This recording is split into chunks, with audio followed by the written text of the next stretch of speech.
મિત્રો વોટ્સઅપમાં એક નહીં પણ બબે નવા અપડેટ આવી ગયા છે અને જો તમને અત્યાર સુધી આ અપડેટ વિશે ખબર ન હોય તો તમારે અત્યારે તમારું વોટ્સઅપ ડિલીટ કરી નાખવાની જરૂર છે.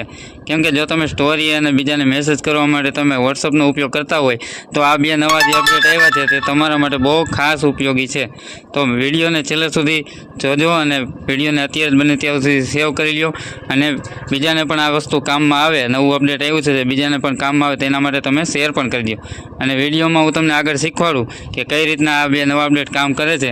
ત્યાં સુધીમાં તમે વિડીયોને લાઇક કરી દો, શેર કરી દો અને સારી એવી કમેન્ટ કરી દો કે તમે અત્યારે જે નવું અપડેટ હું તમને બતાવું છું તે તમને અત્યાર સુધી ખબર હતી કે નહોતી તે તમે કમેન્ટમાં જણાવજો, બરાબર. અને જો તમે મારા પેજ ઉપર નવા હોય તો પેજને ફોલો કરી લેજો અને ચેનલ ઉપર જો નવા છો તો ચેનલને સબસ્ક્રાઈબ કરી લો, જેથી તમને આવા કામના વિડીયો તમને સૌથી પહેલાં પહોંચી જશે. તો ચાલો તમને ફટોફટ ટાઈમ ન બગાડો અને ફટોફટ તમને જે નવા બે અપડેટ આવ્યા છે વોટ્સઅપના તે તમને બતાવી દઉં કે કઈ રીતના આ કામ કરે છે. તો મિત્રો પહેલું અપડેટ છે તમારું સ્ટોરી માટેનું. તો તમારે પ્લસના આઇકોન ઉપર ક્લિક કરીને ઉપર લેઆઉટ છે એમાં જવાનું રહેશે. એમાં જઈને તમારે જેટલા ફોટા સિલેક્ટ કરવા હોય એટલા તમારે કરી શકો છો હવેથી, બરાબર. એક ફોટો નહીં પણ તમે 5-5, 6-6 ફોટા એકારે સિલેક્ટ કરીને તમે તમારી સ્ટોરીમાં મૂકી શકો છો અને ગીત પણ તમે એડ કરી શકશો. હા મિત્રો, આ જ નવું અપડેટ એવું છે કે ગીત તમે બીજાથી ડાઉનલોડ નહીં કરવાનું પણ વોટ્સઅપમાં તમને ગીતનું ઓપ્શન મળી જશે.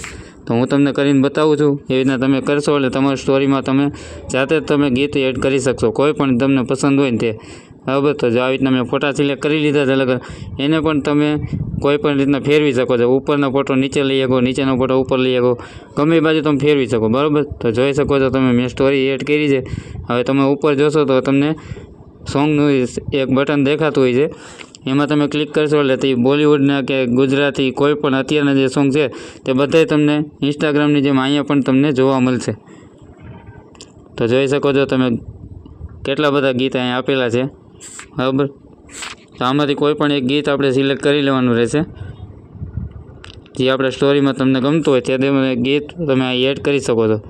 તો અત્યારે જો હું તમને ગીત એક સિલેક્ટ કરીને બતાવું છું એવી રીતના તમે પણ ગીત સિલેક્ટ કરીને તમારી સ્ટોરીમાં એડ કરી શકો છો. એટલે હવે તમારે બીજાની સ્ટોરી કોપી કરવાની કે બીજાનો વિડીયો સેવ કરીને તમે આમાં અપલોડ કરવાની જરૂર નથી. તમને આમાં જ બધા ઓપ્શન આપી દીધા છે. તો અત્યારનું જે લેટેસ્ટ છે તે ગીત હું અત્યારે ચડાવી દઉં છું, બરાબર. આવી રીતના મેં એડ કરી દીધું છે. અહીંથી તમે સ્ટોરીમાં તમે અપલોડ કરશો એટલે તમારે સોંગ સહિતનું તમને સ્ટોરી મળી જાય. તો મિત્રો બીજું અપડેટ પણ વોટ્સઅપમાં જ આવેલું છે. તો પહેલાં તમે સૌથી પહેલાં તમારું વોટ્સઅપ ઓપન કરી લો. વોટ્સઅપ ઓપન કર્યા પછી કોઈ પણની ચેટ ઓપન કરીને તમે જે આ ગોળ છે તેમાં જવાનું. નીચે તમને એઆઈનો ઓપ્શન દેખાઈ જાય, એઆઈ ઇમેજનો. આમાં તમે કોઈ પણ વસ્તુ તમે ટાઈપ કરશો ને કે લખશો ને તેનો તમને ફોટો મળી જશે.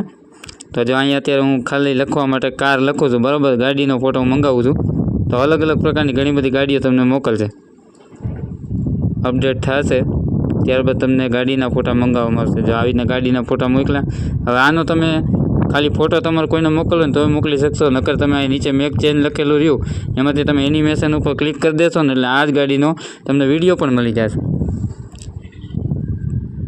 તો આ અપડેટ બહુ ખાસ કામનું છે. તમારે કોઈને પણ ફોટા મોકલવા હોય કે વિડીયો મોકલવો હોય તો તમે ડાયરેક્ટ અહીંથી જ એડ કરીને જોઈ શકો છો. તમે મેં ફોટો મંગાવ્યો તો એનો તમને વિડીયો પણ આઈને અંત બનાવીને આપી દીધો છે. તો આવી રીતના તમે પણ તમારા મોબાઈલમાં ટ્રાય કરો. આ બહુ કામની વસ્તુ છે અને અલગ અલગ ફોટા તમે મંગાવી